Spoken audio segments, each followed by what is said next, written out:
Votre invité à présent dans la grande interview en direct sur Boursorama, c'est Franck Mathey, le porte-parole de Jouet Club. Bonjour. Bonjour David. Avant de commencer à parler, évidemment, c'est Noël qui arrive, les achats et tout. Juste avant, on parlait de cette menace d'Emmanuel Macron sur les droits de douane, qui menace la Chine, de droits de douane sur ces produits que nous importons.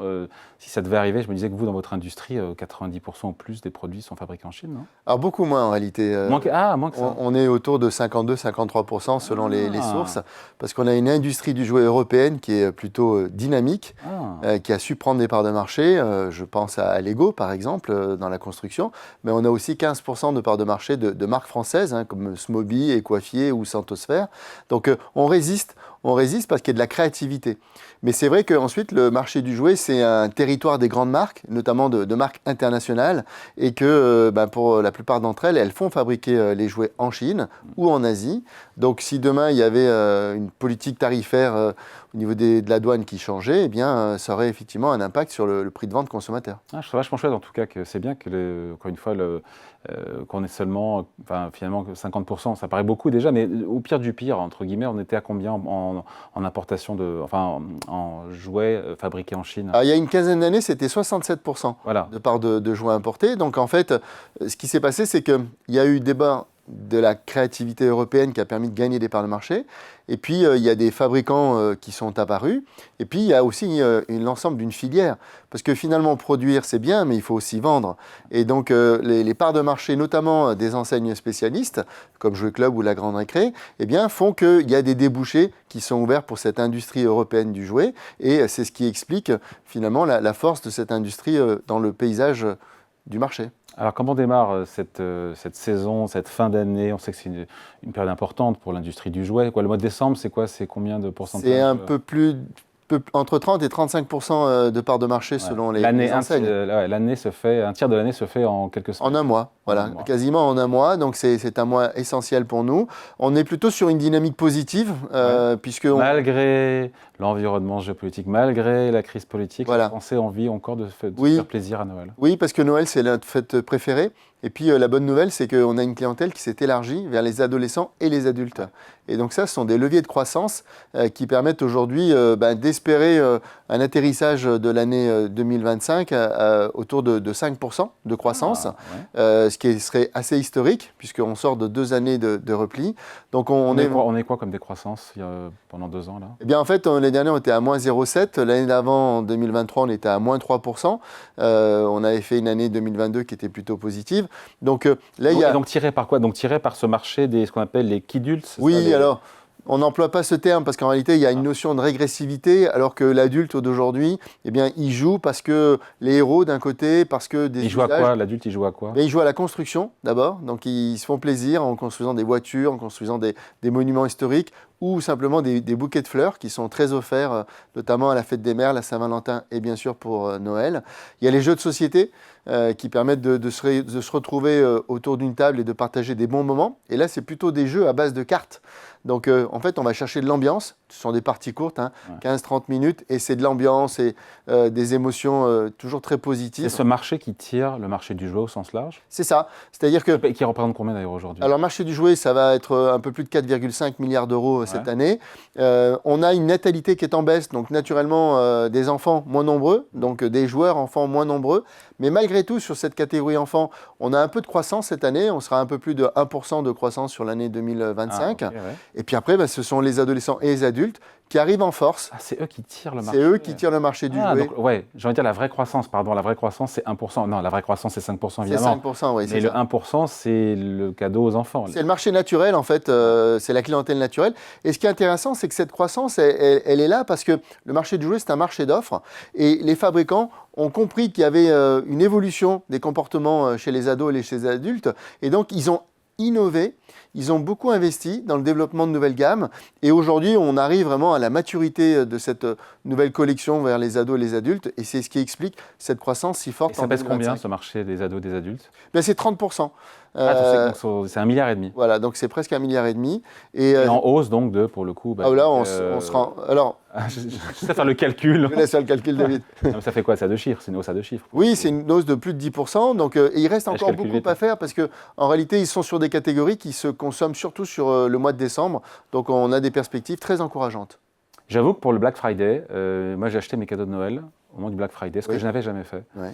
À tort ou à raison, je ne sais pas, mais est-ce que beaucoup de Français maintenant font comme moi et c'est une tendance qui s'accélère d'acheter ces cadeaux au moment du Black Friday? Alors Black Friday, c'est une opération commerciale nationale qui est bien installée dans notre paysage national et c'est un moment fort de la consommation. Mais ce n'est pas le moment le plus fort en fait pour le marché du jouet. Parce que nous déjà, il y a le Père Noël qui a sa liste et donc il faut remplir la liste. Et on ne trouve pas tous les jouets de la liste dans les opérations de Black Friday. Et puis ensuite, il y a un timing. Et si les achats sont si forts en décembre, c'est parce qu'en termes d'organisation familiale, c'est plus facile parce que les jouets, il faut pouvoir les stocker jusqu'au moment où le Père Noël va pouvoir les livrer. Et puis ensuite, il faut que la liste soit vraiment bien terminée. La plupart des listes finissent fin novembre. Et puis ensuite, dans les grandes agglomérations, notamment sur Paris-Île-de-France, on s'y prend toujours au dernier moment. C'est une habitude francilienne, ça? Oui, on constate chaque année que les 10 derniers jours, la consommation est la plus forte sur les grandes agglomérations.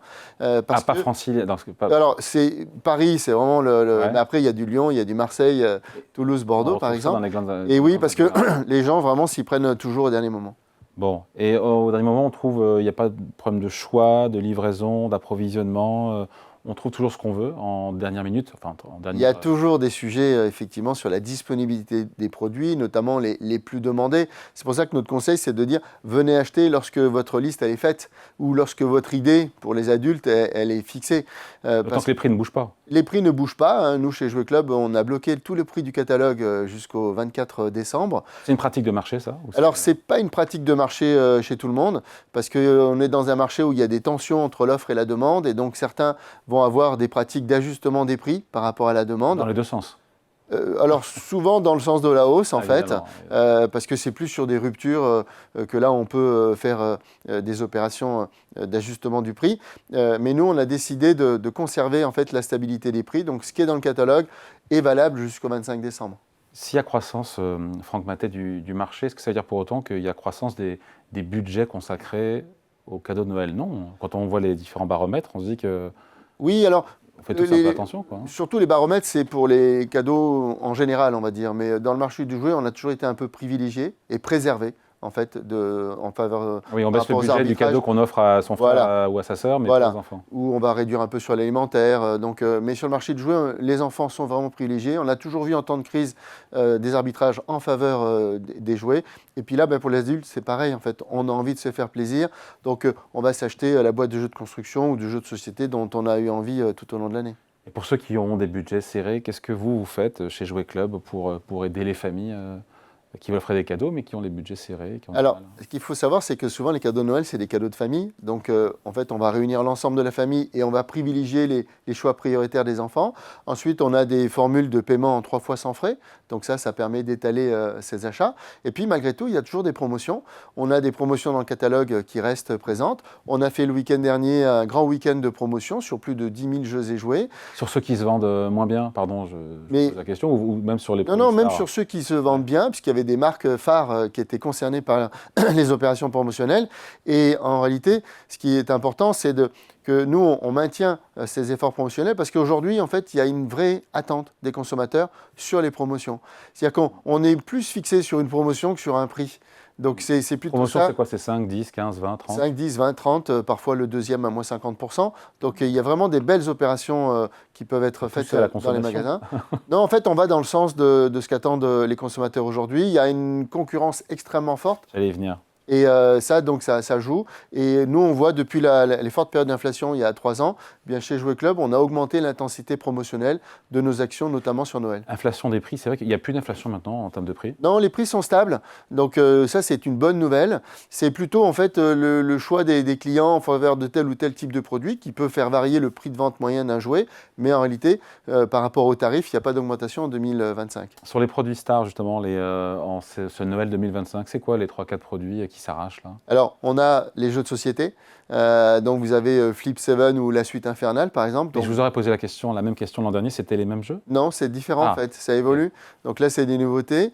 La Suite Infernale, c'est une continuité d'un succès de l'année 2024. Dans la construction, on a l'univers de Lego, avec notamment les bouquets de fleurs, qui fonctionnent très bien. On en a 2 dans le top 10 des ventes, notamment pour les jouets pour adultes.